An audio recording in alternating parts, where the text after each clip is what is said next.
The day that I broke it, I came home and I remember sitting on my bathroom floor and I was like screaming at God. And I was like, why did you do this to me? And I've never really audibly heard the voice of God very many times in my life. But I remember that he said, you know why I did this. Life Audio. Hello, and welcome to the Confessions of a Christian Alcoholic podcast. I am your host, John Seidel, and I am the Christian who became an alcoholic, not the other way around. Here, we get radically vulnerable about addiction, recovery, messy sanctification, and all the things we turn to instead of Jesus because we're all addicted to something.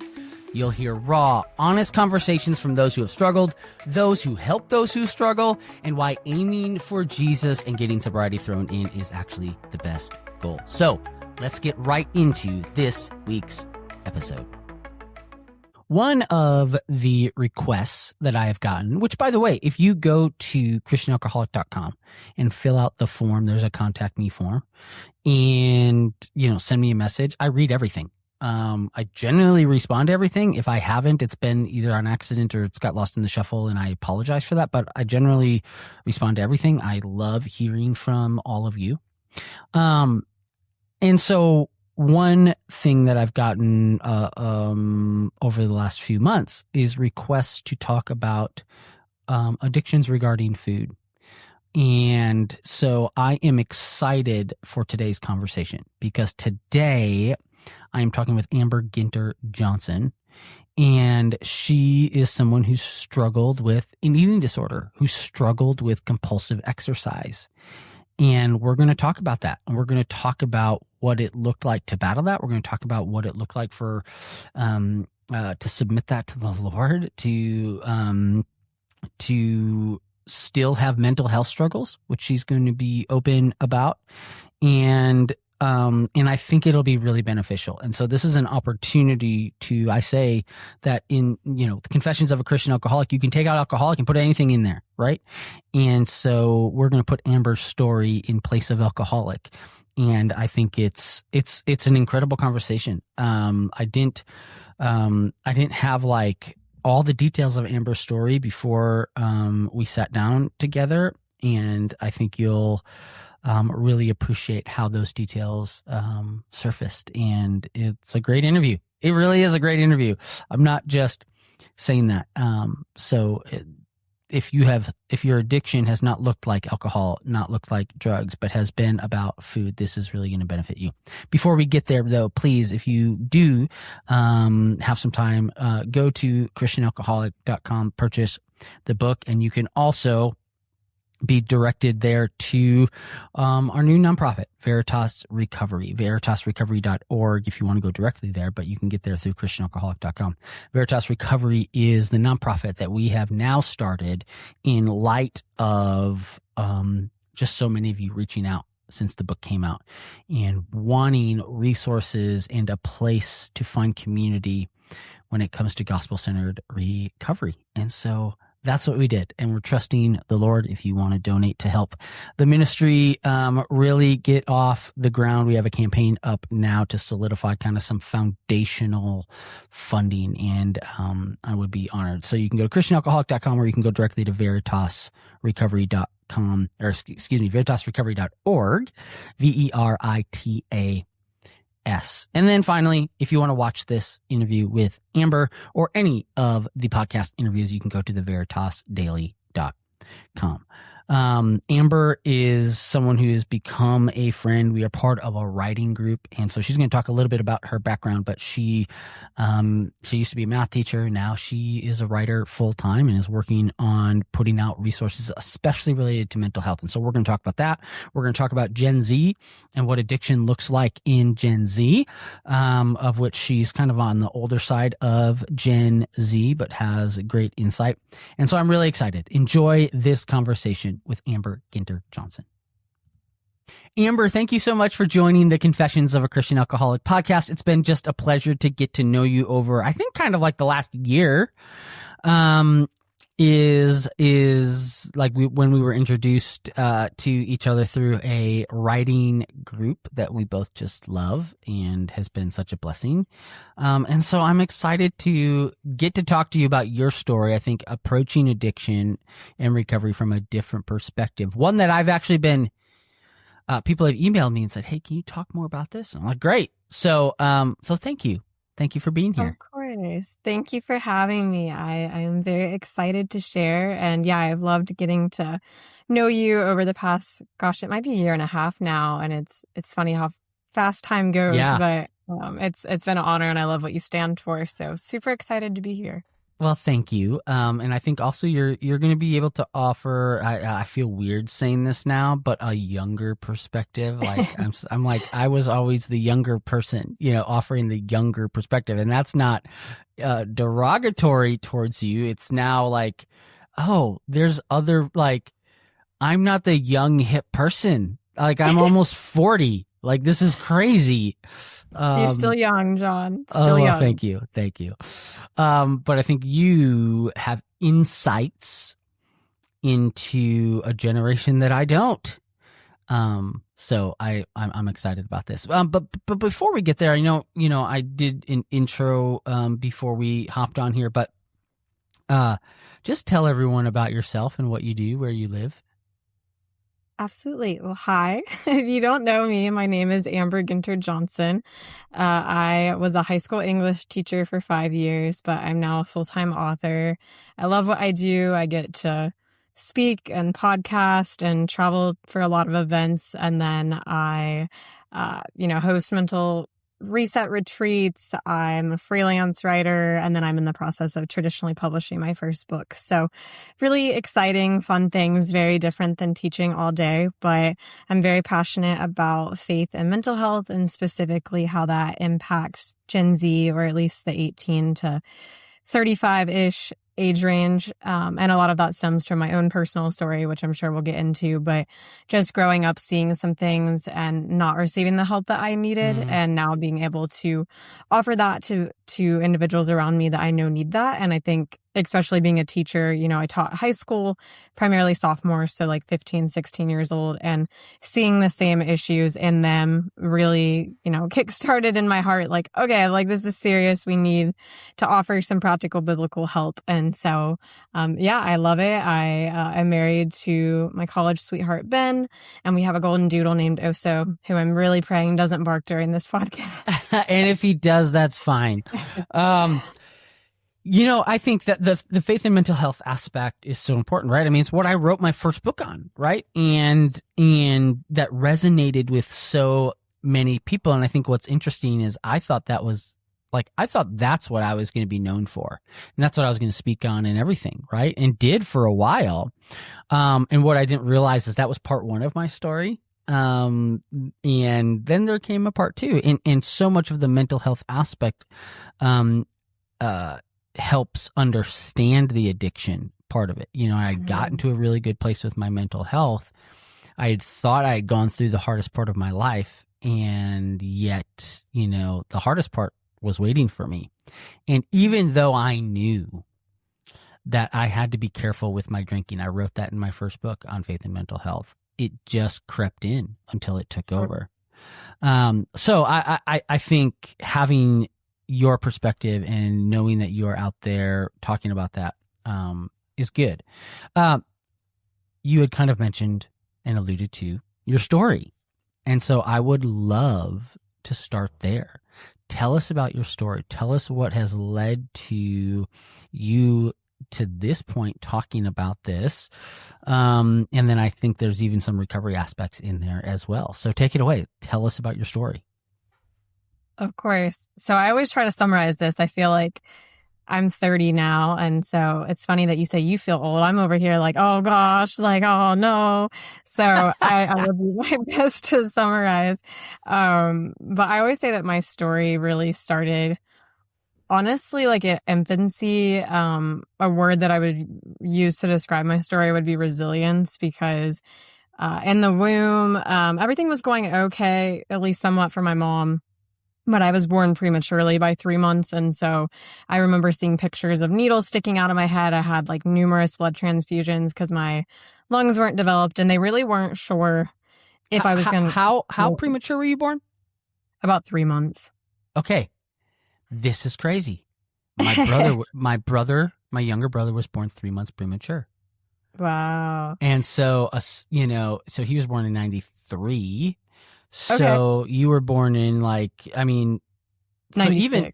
96.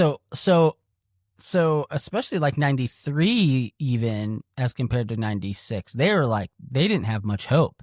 And I know the medical community advanced in those 3 years, but still like 3 months premature in the mid to late 90s was like, they're not good chances. Like they're not great chances. Oh, yeah. Yeah. So that was kind of, obviously I don't have recollection of that other than my mom showing me pictures, but I do know I was one of the bigger babies in the NICU, which was kind of crazy. I think I was like 3 or 4 pounds. And my parents would drive up every day for 31 days is how long I was in the hospital. And I remember her telling me this story, though, because she said they really weren't sure if I was going to make it. And so their church at the time, like, laid a rose on the altar and, like, prayed for me because they really didn't know. And so thankfully, I recovered fine. I grew up pretty healthy. And for most of my like early childhood up to like the age of 10, I would say I grew up in like a quote unquote Christian home and, everything was good. And I was very charismatic and free spirited and loved reading and running around. And then when I was 10, my half brother threatened to kill me. And that was when I started noticing like, something is not quite right. And thankfully, my grandparents lived just down the road, so I spent 90% of my upbringing at their house. And my parents tried to get custody of my siblings. They were unable to get it. And so my siblings were kind of just like in and out of the house a lot, in and out of my life. And really up through like 10 to 14, I still didn't quite understand. I think I just thought like, oh, they do bad things. Like, I'm not going to really associate with them. So are you the only one really living at home or when you say trying to get custody, what was the situation like there? Yeah. So my dad was married before he married my mom, and they could not get custody to have the boys live with us, and that failed.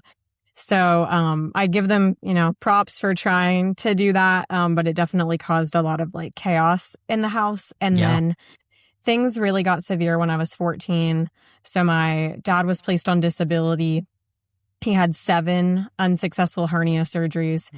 And my dad and I were really close. And then all of a sudden it was just like Dr. Jekyll and Hyde. And I didn't understand what was going on because now I started seeing really similar symptoms to my siblings as in my dad, who had always been like this safe place. And so to this day, my dad and I don't have a very great or stable relationship. And so as all of that was happening, I kind of felt this pressure that nobody put on me. I guess I put it on myself, but I felt a pressure to be the second parent in the home and really like pick up the slack for a lot of things that weren't done or to help my mom. And then I became a victim of a lot of like verbal and emotional abuse, and multiple family members started dying of alcoholism or drugs or all sorts of stuff. So I'm like, well, this is strange. Like, I live in a Christian home. Why is this happening? And then unfortunately I did develop a eating disorder and addiction to exercise as my way to cope at that same exact time. The crazy thing about my story, I think, is that at that exact same age that all of this is literally like everything is crumbling, that's when I felt like God told me, like, you were supposed to be a writer. And I really tucked that deep in my heart because I loved reading. I loved writing. I loved just anything to do with the arts, really. And so I continued to grow up, always had anxiety and depression kind of in the background. I was a nervous Nelly, scared to go to school, begged my mom to homeschool me because I didn't want to open my locker. What if I was late to class? Like, just, worries like that. And then it really wasn't until college that I started noticing, like, okay, something is definitely wrong. My house is not normal and I am not okay.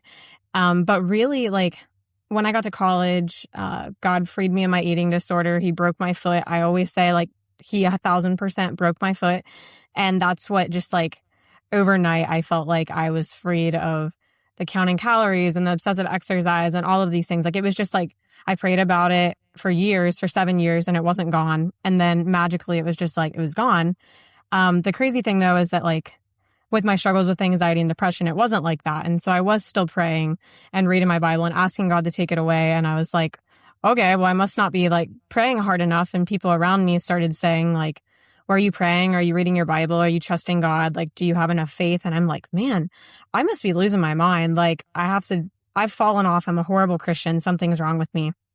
And then probably, 2 years later, I graduated college. I would say I was in my like prime, minus being stressed out. And then just overnight, I got incredibly sick and I was basically going to the ER every week for excruciating stomach pain, where anytime I ate anything, did anything, period, I don't know. I felt like I was having an ulcer or like something was wrong, and doctors couldn't figure out what was wrong with me. And so about a year later, I was diagnosed with 10 plus physical and mental health issues. And that was kind of my turning point where I realized I need to go to therapy.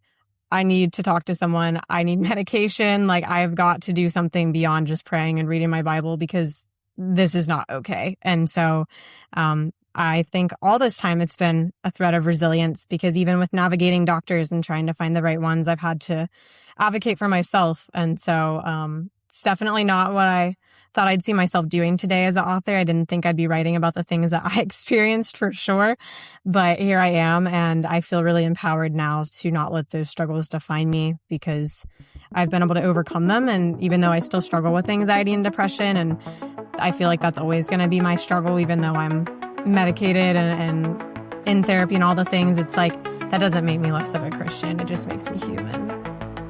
Amen. We'll be right back after this.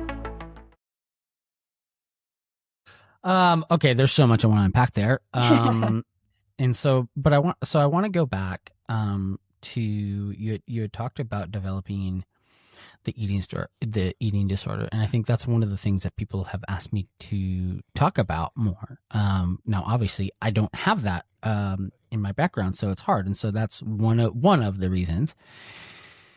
I was looking forward to having you on to talk about that. I'm curious if you can kind of take us through, when you say that developed, what does that mean? What did that look like? What do you feel like? Was it a desire for control?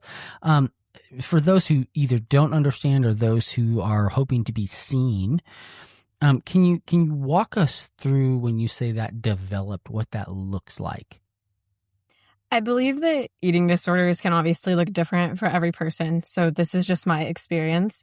For me, I do think looking back, it came out of a desire for control, right? My family is not stepping up and doing the things that they need to be doing. We had a lot of financial struggles. I always felt like I had to be perfect and had to be, the good kid that couldn't mess up because my siblings, have all these things wrong.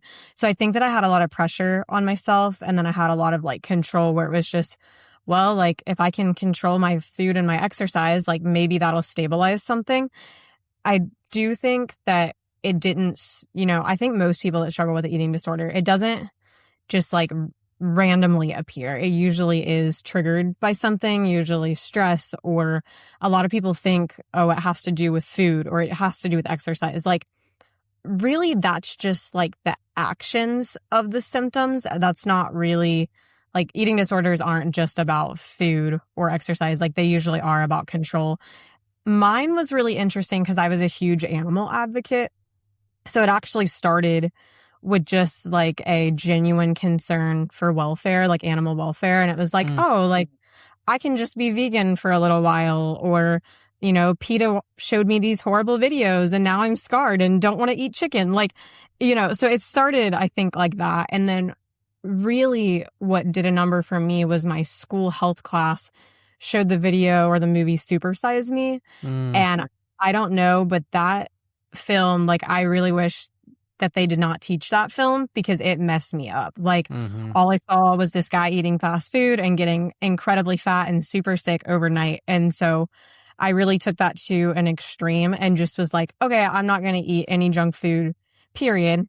And then it became an obsession of not just junk food, but I'm not going to eat anything like unhealthy, period, which is where they call in eating disorder land, they call it orthorexia, which is basically an obsession with being healthy to an extreme of like have to eat the exact amount of carbs and fats and vegetables and fruits, and your workout has to be specific. And so it started with the food side of it, with intake, and then pretty rapidly it just morphed into like a body image issue. And so I would take food to school. I would not eat any of it. I would throw it away. So I was definitely in like a starvation period for probably like 14 to 16. I remember I lost my period. I had actually like started and then it had stopped because I had like done that. And one thing looking back that I remember having a conversation with myself, and I remember Googling this,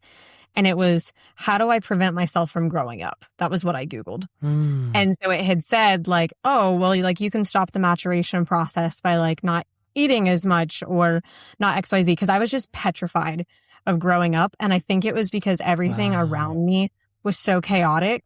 And like everyone that was growing up around me, it was like, oh my gosh, they're druggies or they're alcoholics or they're dying. And so I was just so scared of that. And I thought if I can control my body and stop myself from growing up, which looking back, I'm like, okay, Amber, that didn't really make sense.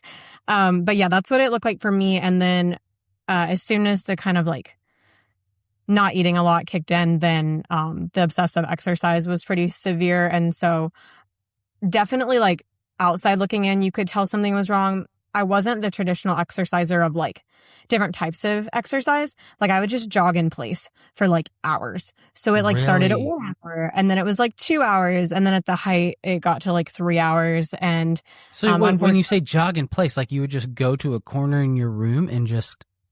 Yeah, like anything. Like I would just like like it was very compulsive. Like it was just like if I ate anything, like I immediately had to go jog. Like I remember like jogging in the shower and jogging, like putting my clothes on and jogging. Like I could never be not moving.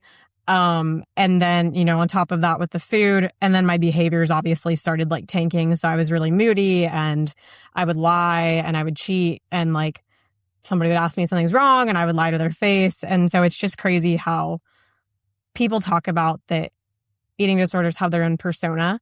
And in a lot of my writing that I've done, like I do personify them. And so I would say like that was the Anna voice, or that was the ortho voice, or that was the ED voice, because it's not your voice that's telling you all of these things. So yeah, that's kind of what it looked like for me. Thankfully, I never threw up or anything like that. That would be bulimia if you're listening and you're making yourself throw up. But I was definitely like a what they call like a restrict and then like a compulsion person, which is where we get compulsive exercise from. What was your calorie intake down to? Like per day, per week? I'm not sure. Thankfully, you know, when I talk about God taking that away from me, crazy is the word I've used like 4 times in this podcast already, but like it really was like I knew the calories of everything to a T and would like track it. And then as soon as my foot was broken, it was just like I didn't have a desire to do that anymore. I would say, oh gosh, maybe like 500 or 600 calories like a day was probably like at its worst. And there was a point where I was 16 and my parents forced me to go to the doctor. I remember like putting on my heaviest clothing and sticking things in my shoes and like all this stuff, because I don't know, I would lie to cover it up. And they were concerned because I hadn't started my period, but they didn't know I had started it and it stopped. And so they basically threatened, I say that like threatened, but they were like, yeah, we're going to have to like intake you if you don't seriously like take care of yourself and like gain weight. And so I think around like 16, 17, I did start like eating again pretty normally. I was able to gain some weight. My period came back. But I was still compulsively exercising to like, cover that up. But I still said that I like didn't do that. Yeah. And so I guess that's my question too. That's my next question. And, you know, we're so good, us addicts, which I think, you know, you're an addict, right? Like you were addicted to compulsive exercise. You're addicted to counting calories and whatnot. I mean, if you don't like me using that word, just let me know. But we have a way of hiding. We have a way of convincing ourselves and then convincing others. So I'm curious how you, and you've gotten to a little bit of this, but how was your family, looking at this, and was it obvious to them, or again, was the hiding just so good? I mean, they did have you go to the doctor that one time, but were they like, oh, you're really small, like what's going on? Was there anything that they were noticing? Yeah, good question. I would say, like, yes, I was good at hiding it, and then I would say they noticed some things, but they definitely didn't notice the extent. My mom and I were always really close. And so she could immediately tell, like, my daughter's not acting the same. And, like, I definitely, like, looking back, feel the worst about her, because I remember her asking me multiple times, like, Amber, like, I look under your door and I see your feet moving, like, you're lying to me. And I'm like, no, I'm not. And, like, she, to this day, like, she still talks about, like, blaming herself for, like, being ignorant about that when she knew something was going on. But I think she kind of just convinced herself, like, no, like, she said nothing was going on. Like, I can trust her, because that was always the relationship we had. And I don't blame her. Like, it was fully my fault. My dad did not know. I don't even know if he still fully comprehends that I went through that, because we had really grown apart pretty much as soon as I turned 14. So he didn't know. I don't think that my siblings really knew. They were in their own land of drugs or psychotics or in jail. And then I think my grandparents were probably a little bit concerned just because of things that my mom would tell them. But yeah, I mean, I hid it fairly well. I had always been thin, which was also the crazy thing that people say about eating disorders, is there's this misconception that, oh, like, you just want to be skinny. And it was like, I was already skinny. I was already tall and thin. Like, that was just like me. And so it didn't, like, stereotypically, it didn't make sense that I was struggling with it, because I already had the ideal type. But yeah, I was very thin, and that became concerning. And then, like, family meals, like, I would, like, rearrange food on my plate, or I knew how to, like, make it look like I ate certain things and stuff like that. The things we do, right? I mean, us addicts, I feel like, we're really smart in a lot of ways, right? Like, the amount of mental energy that we put towards hiding and that kind of stuff, right? So bring us to the foot break. Like, what happened there? I love this part of my story because it was unpredictable, as God always is, but it is truly what saved my life. So this was my sophomore year of college, would have been my 7th year struggling with the eating disorder. And like I mentioned, the eating portion was better. I was eating fine, but the compulsive exercise was really out of control, up to like 3 hours a day. And I have always been a dancer, danced since I was a little girl, and I was getting ready to audition for competition team. And I had really like increased my skill in about a year. Like, I was really progressing fast for being that old, which was kind of crazy. And then I went to a practice. I did a double pirouette, which is just a double turn. And just instantly, like, the foot I was standing on kind of like wobbled, and all my weight like crushed my foot. And so I got up and I was like, oh no, it's like something doesn't feel right. I was a little bit ignorant and went and put my shoe on my foot. And then I drove home. And I told my mom, I'm like, something's wrong with my foot. So I take my shoe off. My foot is like double the size of my other foot. And I have very like narrow, long feet. And it's like swelling up. It's purple. It's black. It's blue. I'm like, this is not good. And then I went to the doctor, and they said I had like an avulsion injury basically on my 5th metatarsal, which is the worst one that you can break. It's attached to your pinky toe. And so, yeah, they were like, nope, you can't do anything. And they put me in a boot.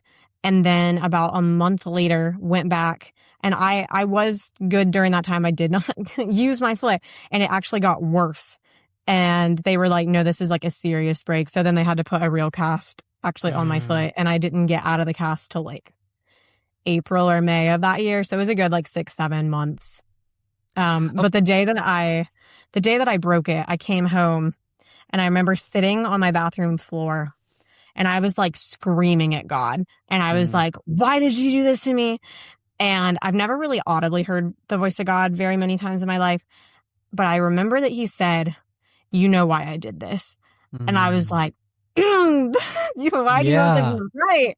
And like, that's the only time that I for sure remember and like know, like, okay, that was definitely God. And so, yeah, it was crazy, but I'm very thankful for my broken left foot. So, that was kind of the impetus, right? I mean, the Lord kind of uses that. What did it look like for you? I talk a lot about getting to the root, right? And so what was that like? What did that look like for you to get to the root of why you were doing the compulsive exercising, why you had done, the restricting? What was that process like for you? I feel like that's a little bit more complicated for me to answer because part of it was I was just in denial that I had a problem, for sure, like most addicts do. It was just like, I don't have a problem. And when I broke my foot, it was just like I knew, well, I can't exercise, or at least not in the way that I was, or my foot is literally not going to heal. I'm never going to get to dance. I'm never going to like walk. And so I think part of it was like intellectually just like recognizing that I had a problem, and then really like leaning into the Lord in that season.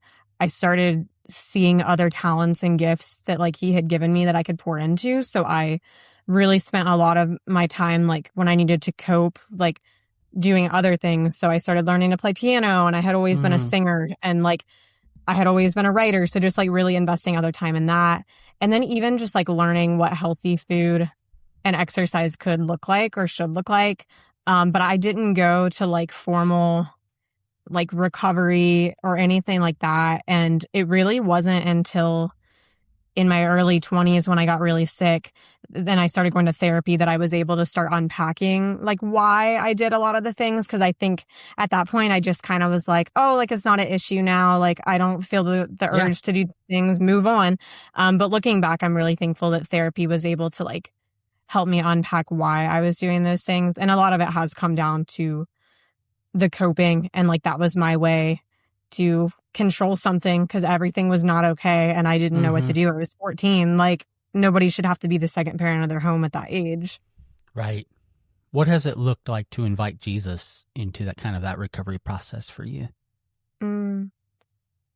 Definitely been a difficult process of, it sounds cliche and I hate cliches, but knowing that like my identity is not what I look like, and like that my identity is not in essentially like perfection or like productivity.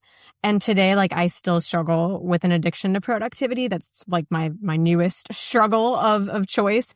And I see, obviously different patterns, but it all comes back to like understanding my identity is not in what I produce, and it's not in what I look like, and it's not in my perfect diet or exercise routine. And so inviting him into that has really been like a daily process of like, okay, God, like these things are important, but they're not as important like as you are, and the things that you want me to prioritize. So definitely, yeah, been a journey of doing that. And, I read my Bible every day and really asking him to speak through that. And then recently it's actually been like implementing the practice of Sabbath, which is something I've been really convicted of, not just like one day off, but Sabbath rest throughout the week, because my anxiety is very high functioning.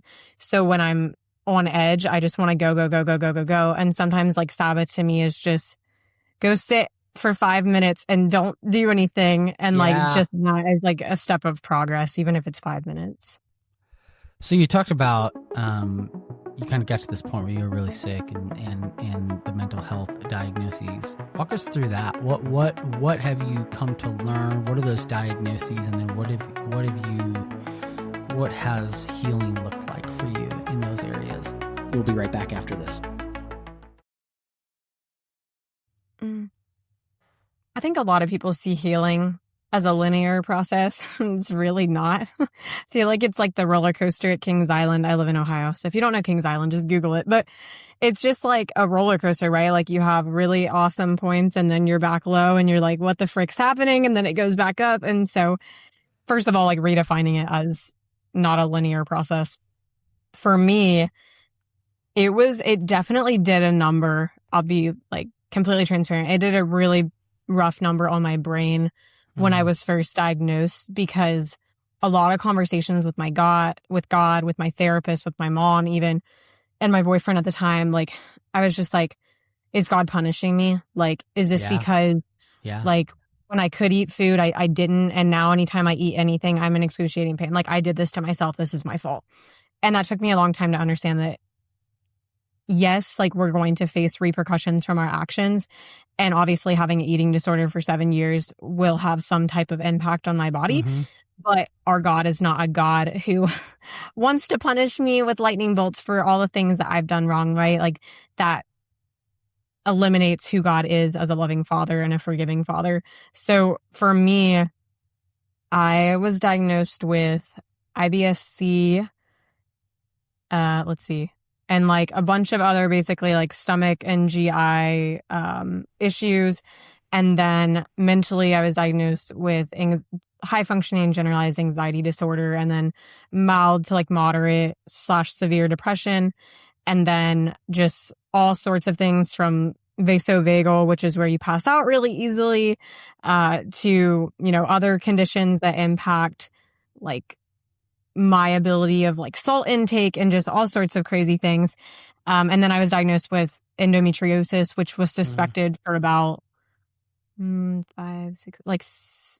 7 years. And I actually just got that diagnosis in 2024, like permanently. They were able to diagnose it and do the surgery to remove it, but it took me like 7 years. So we always knew something was going on, and recovery is really like healing has looked like a billion and one things, from going to therapy, going to pelvic floor therapy, having surgery, obviously having good community, friends, family, church that understand mental and physical health correctly and not just telling me to go pray and read my Bible more. Yeah. And then also just recently, like probably like a year ago now, I was able to get on medication for anxiety and depression because it was just not getting any better after being in CBT therapy for about 6 years. And like, I'm still in therapy, but I needed something more to help take that daily edge off.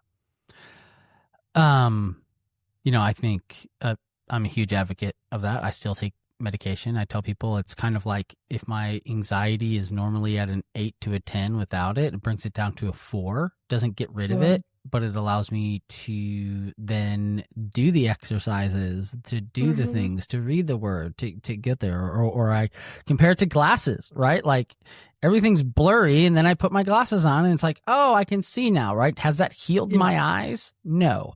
But it allows me to see clearer and clearly. You had talked about this, this idea of, people who maybe have said in the past, just pray more, just have faith more, just read the Bible more. And maybe you even put that pressure on yourself. I talk about that in my first book, and how really what we need to embrace is a proper theology of suffering, right? And so I'm curious, what has it looked like for you to combat, what I would say is an improper and poor theology that says, well, if you just pray more, if you just have faith, and if then it doesn't happen, there's a problem with your faith, there's a problem with your prayers, there's a problem with you, God is punishing you. How have you been able to combat that in your own life?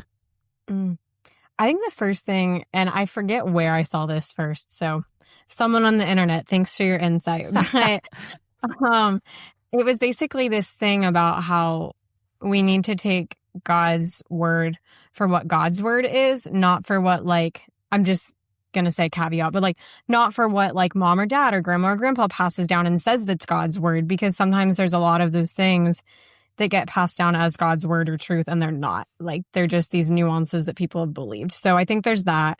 I think it's reading the scripture for yourself and articulating, what does God actually say about this?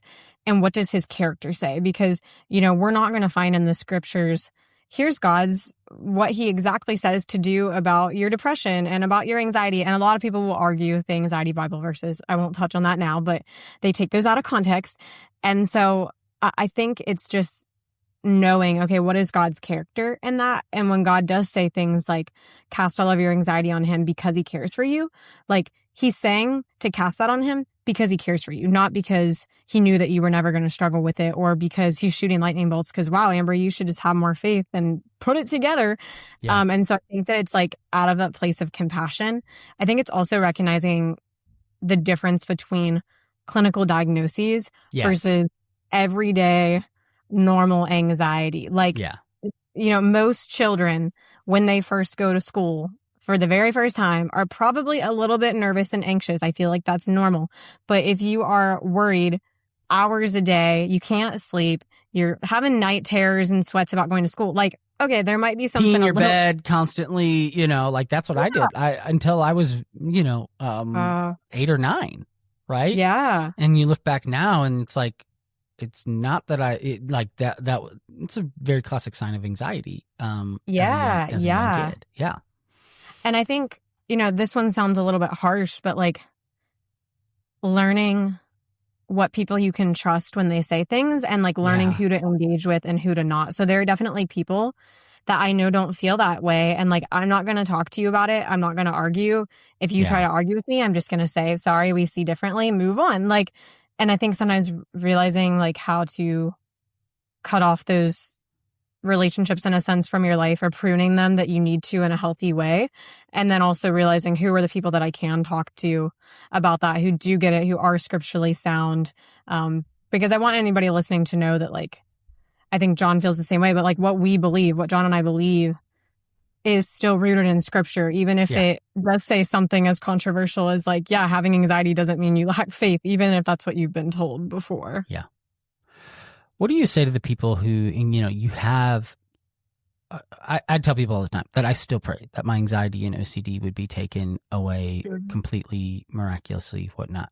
Now that's not your story, but you do have this kind of miraculous, if you will, instance where your exercise and, that compulsive exercise addiction was taken away miraculously. How do you counsel people? What do you tell them if they're like, well, Amber, I've been praying for that and that hasn't happened. So what do I do? Right? I haven't gotten the miraculous healing. I haven't gotten the miraculous, I don't want to drink anymore.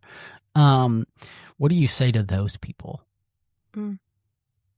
I think that that's really been a huge part of my story, because I have experienced both. And that's the really cool thing, is like, I know what it's like to have something taken away. And then I know what it's like Paul, to keep praying and you're like, hey, God, could you please take this? And he's like, no. And you're like, but why not? Come on! Please. And I think, I wouldn't say this initially because it's hard to wrestle with, but like one thing is changing your perspective. And I think I've just learned, like, I still pray for God to take my anxiety and depression away. I don't know that he ever will, but I know that like I would not have the reach and the testimony that I have today if everything in my life would have just been like miraculously healed. Right. And it's like, wow, like I can help those people that are still struggling with, even if it is an eating disorder. And like, even though God took that away from me, like I still have to be careful. There are still things that can trigger me. I have boundaries and things like that. And so when I say that, like he took it away, like he 100% took away the calorie issue. I don't track my calories. I've had a few nutritionists I work with now for my health like ask me to, and I've just been like, I'm sorry, like I won't, like I can't, like I cannot do it. It'll set me in a bad headspace. So I think, knowing your boundaries. But when it comes to, exercise or being healthy, like that's definitely something I still have to work on, like to make sure that exercise and being healthy doesn't take an idolatrous place in my life. And even with anxiety and depression, like I still struggle with both of those things. And so I think anyone listening, no matter what you're struggling with, I would encourage you to tell somebody that you trust, somebody that is safe. Like don't go blab this on Google or the internet, but like it could be a teacher, it could be a professor, it could be a counselor, it could be a parent or a friend, like just telling someone, because things that we keep in darkness just breed more darkness, but things that you bring out into the light are birthed into the light. And so that's one imagery that I've always had stick with me, because when I had my eating disorder, everything I did was in the dark. Like I would Mhm. keep the lights off with the door shut and locked, or the bathroom dark and locked. And like it was all these closed doors and shut things. And, Satan would tell me, you can't share this. Like you should be so ashamed, or you don't have an issue. And I think today, if you were struggling with EDs or anxiety, depression, bipolar, whatever it might be, like bring that to the light, even if that one step is literally just telling someone, and then not being afraid to seek practical biblical help. And so, yes, please keep praying. Please keep seeking God, but ask him to put resources in your life that he has blessed you with. Maybe it's a connection at church or a therapist or a medication. Like, just know that hope it still exists. That hope is fierce. It's going to fight for you, even when you feel like you can't fight for yourself. I'm just taking some notes because there's so many other things I want to ask you, and I want to make sure that I don't forget them. You take medication. I take medication. There's been I've resigned myself to that's just what I'm going to do the rest of my life. Now, some people, that's really hard for them. And they're just so focused on, when can I get off the medication as soon as possible, right? And I'm just again, if the Lord takes it away and I get off, that's fine, but it's a common grace. I'm just curious your thoughts on and there's no judgment if you're yeah, I'm looking forward to getting off of it, but I'm curious what your perspective is. Obviously you're okay with medication, but what's your perspective on are you working to get off of it? Where does your mind rest there? John's asking all the good questions. I'm like, this is fun. So, I'm like, man, this is the best podcast I've been on. So I'll say a couple things with medication, and I have some stories to illustrate. But the first thing I want to be transparent is that it took me until I was 28 to be okay with taking medication. Yeah. And the funny thing was, I was okay with everybody else taking it. I've always been an advocate of you can take meds. I support you. Yay, go you. But when it came to me, I was petrified because I was so scared it was going to change me as a person. Yeah. It was going to change my actions or my character or something. And I remember a friend said, Amber, the place that you have to get to realize if you need meds is am I living the best version of me for God right now that I can? And I knew I was not. I was a hot mess express. And so that really led me to actually be open about taking medication. I talked to a therapist or a psychiatrist, for a year. She even prescribed me meds. I didn't take them. I put them under my counter, didn't take them, was still scared, went back to therapy, and we practiced me taking the medication. And me just pretending I took it and being okay with it. And then I remember the day I actually finally broke down and took the meds, the same one she prescribed a year earlier. And I start crying hysterically. And my husband's like, it's okay. You're going to be okay. It's just a pill. You're going to be fine. And, there are side effects, all this stuff. But sure. I remember thinking to myself, it finally dawned on me why I was so against medication for myself. And it was because I realized that I couldn't fix myself. And I had to really swallow that pride with that pill that I could not fix myself. And I was like, this sucks. I need help. And it does not help that I self-produced. And so that was a wake-up call for me. And I would just say for anyone that's on the edge about trying medication, I want to ease your fears that there are going to be side effects. I had awful side effects for a month. I'm still trying to figure out the right medication and dose for me. And that's a lifelong journey for me. Do I, am I opposed to getting off of it someday if I truly don't need it? Sure. But I also have parents that have both been on anxiety and depression meds since they were younger than me. And that's just what they need to function. And it's I know what it's like to live without meds, and I'm not going back there because I can't function. It's just my anxiety, specifically productivity driven, is out of control to the point where I'm working 16 hours a day and everything is red and inflamed and on fire and needs done right now. So it's I'm not going back to living that way. Yeah. And one of my best mentors, this is what I'll close with on this question, is she, very similar story to me, and went to a therapist, helped her get on medication. She started taking it. But then probably about a year later, she's feeling really good. And she's like, I don't think I need these meds. I'm going to get off these meds. It's only been a year. she goes to one of her really good Christian friends in the church. And her friend is like, why would you get off? And she was like, well, I'm good. I think I can take care of myself now. Like, I don't need these meds. And she was like, why would you get off of something if it's helping you to be the best version of yourself and it's helping you to serve the Lord? Like, there is nothing wrong with staying on those meds. And so, for her, she did learn, like, okay, like, I think I might need to be on these for the rest of my life to manage it. But I have other friends that it was just a season and they were really stressed out and they needed it. And now they're not in that stressful season. And that's also okay. Like, everybody's different. I think sometimes it takes more faith, more trust, more humility to actually take the meds than not. Because exactly what you said. We say, God, you can heal me any way you want except this way. And especially in the church, that's a thought process and an idea that is so prevalent, right? Mm-hmm. People I know, people in my family, right? Like, God, you can heal me you could come down and heal me with a skunk spraying me in the face, and they'd be like, look at that. But you tell them, like, what about the common grace that God, like, offer medication? Like, no, right? It takes more faith sometimes, I think, to trust God that he could heal you and provide for you via medication in the church today than to believe for the miracle. I love that. Yeah. And there was something you said there that triggered something. It was, I'm talking about your husband. One of the questions I get a lot is from spouses and from loved ones who love people like us. And it's, how do I support my husband, my wife, my son, my daughter, whatever, in this? And so I'm just curious how your husband has done it, maybe how he's done it well. Maybe there's ways he hasn't done it well.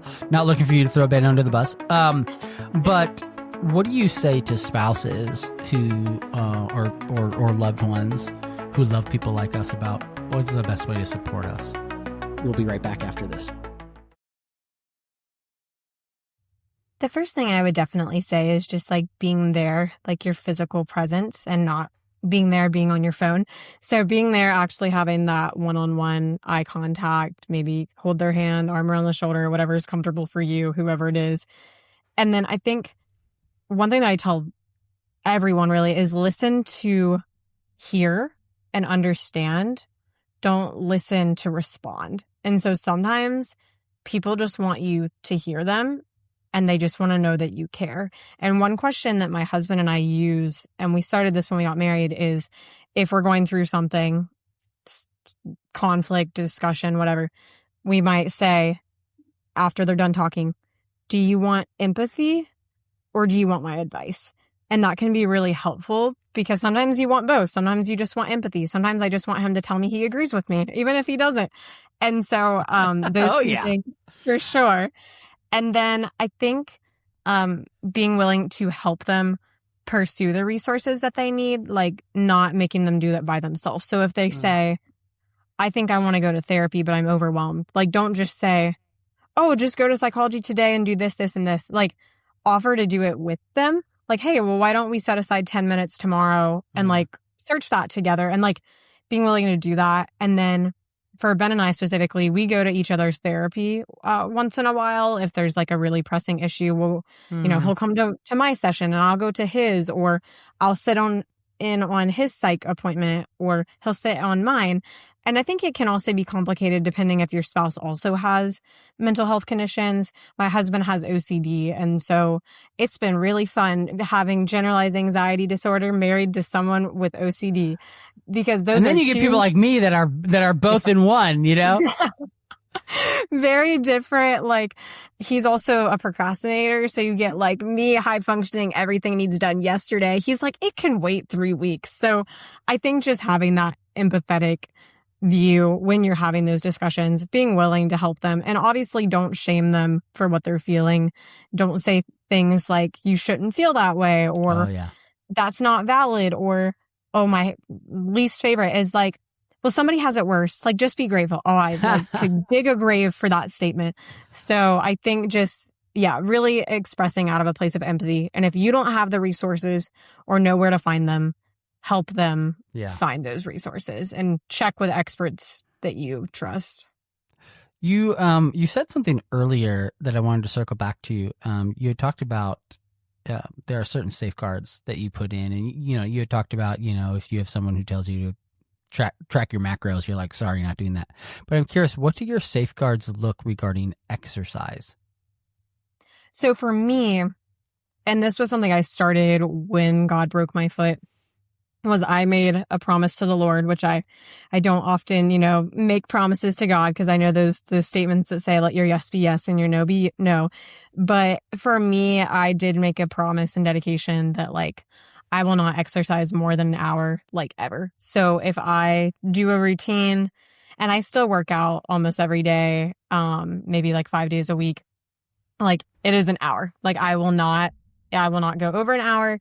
I also don't jog in place. Like, I mean, maybe if a part of a workout's jogging for 30 seconds or something, I'll do that. But I don't do that. When I exercise, if I'm like, this one's kind of hard, but like if I have the wrong motivation in my head, then I try to do like the opposite of something. So sometimes if I'm struggling, maybe I'll tell Ben, oh, like, I'm trying to think of an example. I didn't get to work out today, so I'm feeling tempted to skip lunch because I won't get a workout. Yeah. And like just telling him, and he's like, no, like your body still needs food. Like, why don't we go eat something together? And then maybe we could just take a small walk, or like just something that's kind of modifying. And then the exception to that rule is like if I'm hiking or something with friends, or like at a national park in a once in a lifetime hiking for 5 hours. Like I'll do stuff like that. But for like a daily maintenance routine, those are like my rules. And then I also try to work out with my doors open. And that way, it's not a surprise that I'm working out. He's not going to like catch me in the act. Like he usually knows what I'm doing and when I'm doing it. See, and I love that. And I wanted to ask that question for two reasons. A, because if there are people who struggle with exercise addiction, like I think that's some good practical advice. But two, and I guess still on the practical aspect, is I think when it comes to our addictions, right? Like what I love to marry in recovery is the shoot for Jesus, get sobriety thrown in aspect, right? But then that doesn't mean there's not practical things you'd still do. Right? Mm-hmm. That doesn't mean you don't still guard your heart, right?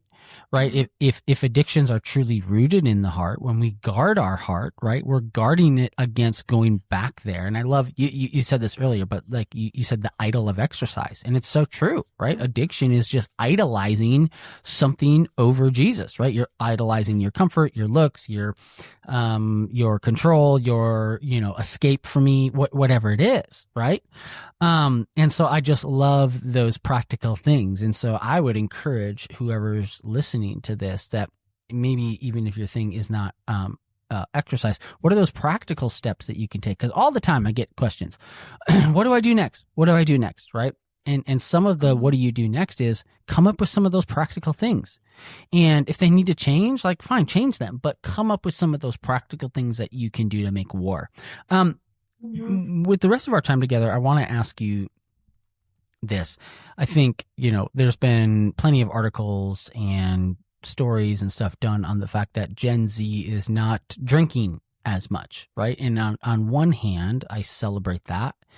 But I think what, in talking with you and just as I've continued to do more research, it's like there's almost like I think a premature celebration or that's happening in the sense that it's like, well, sure, like let's say alcohol or drinking is down, but there's plenty of others. It's not like Gen Z has just like been delivered from temptation or delivered from addiction as a whole, right? And so I'm curious what you're seeing as someone who works with younger people. What are you seeing that have become, if alcohol, for example, is down, what are some of the other temptations and that we as older people can be on the lookout for? the first thing is a little bit statistical, but I want to mention it because I think it illustrates your point. One, I didn't know that about like alcohol, and so I find that really interesting. But it definitely creates some red flags in my mind because if you look at research by Barna, it statistically shows that 50% of all signs of mental health illnesses show up by age 14. So it's 50% shows up at age 14, but 75% of those symptoms show up by the age of 25, which is right in the middle of that Gen Z transitioning into the next generation. And so I think if we're just thinking, oh, like they're not going to struggle with that and we move on, like we're kind of missing the point because really for me, that has been my story. Like everything started at 14 and then basically when I graduated college, I was 23, so pretty close to 25. Everything exploded in my life. And so we may not see alcohol as a problem, but technology is a huge problem. Pornography is still a huge problem. I think the mental health, specifically anxiety, depression, suicide rates are like through the ceiling. I remember seeing a stat. It was like 4 weeks into January and how many people had already committed suicide. Like, I think that we have to remember that just because it looks different doesn't mean that they're not still going to struggle with something. Yeah. And I would even argue that, okay, they might not be struggling with that alcohol right now, but I guarantee that maybe when they graduate college and they're finding their first job and they're stressed out as heck, like that could be a temptation for them, just like everything else. Yeah. Yeah, I love that, right? That like just because maybe they're not struggling with it at, 12, 14, 18, 20, escapism is escapism, right? Like we're going to, idolatry is idolatry, right? And so we're gonna find those things, right? Amber, thank you so much for being vulnerable and opening up about your story. Thank you for the great answers and fielding the questions. If people want to learn more about you, if they want to work with you, if they want to support you, if they want to see what you're doing, where can they go? Yeah, well, thank you so much for having me. It is a joy, as always, to chat with you and to just share my story. So the best places to find me are my Instagram, which is at Amber Ginter Author. And then my website is amberginter.com. Those are like my primary sources. On there, I have all sorts of free resources for mental health. I also host mental health retreats. I have a podcast, all of that good stuff you can find on there. The website is being remodeled, so I'm super excited, but if it looks a little weird right now, it's being remodeled. So I would love to have you, and you can feel free to send me a message, send me a DM, send me a voice memo. I love voice memos. So I literally just got one from someone, someone I'm working with in recovery. They just sent me voice memo. That's like the new thing. And I'm trying to I gotta get into voice memos. I just hate that they delete right away. And then I have to keep them and then I forget. And I'm like, oh gosh, Oh, so, yes. Maybe I have to change that setting or something. Amber, thank you so much. I really appreciate it. This has been just an absolute joy, and continuing to pray that your story would get out there. I know we've been praying for that in our writers group, and I think this solidifies the need for that. So appreciate you so much. Thank you. If you are watching this at theveritasdaily.com and you saw me kind of smiling a little bit while Amber was talking about all of her medical symptoms, that's not because I thought it was funny. It was just so fascinating to hear her talk about what she's been going through, because it's like she is like this perfect amalgamation, if you will, this perfect just, I guess you could say, unity of me and my wife in one person, right? I'm the one that has the mental health stuff, the anxiety, the OCD, the addiction, and my wife is the one that has endometriosis and GI issues and like all this stuff. So as Amber's talking about that, I'm like, oh my gosh, Amber, like I know what you're going through from the mental health side. I also know what you're going through from the GI endometriosis and stuff side, because my wife has been there. And so yet to see her perspective and to hear her perspective despite those things, I know how much of a struggle it is to have my stuff. I know how much of a struggle it is for my wife to have just her stuff, to have both of those things. And yet she has that proper theology of suffering. And so I just can't say enough how much I appreciate what she's doing. And I am honored and excited to support her work in the mental health space. Thank you, friends. If there's anything that Amber said that you resonate with, that you think someone else should hear, could you please share this episode with someone? That really is my one request. I think I want what these guests say. I want what the Holy Spirit does during these conversations to impact lives. And so I would be just so appreciative of that. You can also visit lifeaudio.com to find some other great podcasts. Life Audio continues to be a great partner of this podcast. And then you can go to christianalcoholic.com or veritasrecovery.org for more great resources in your own journey. Love you all. We will see you back here next week.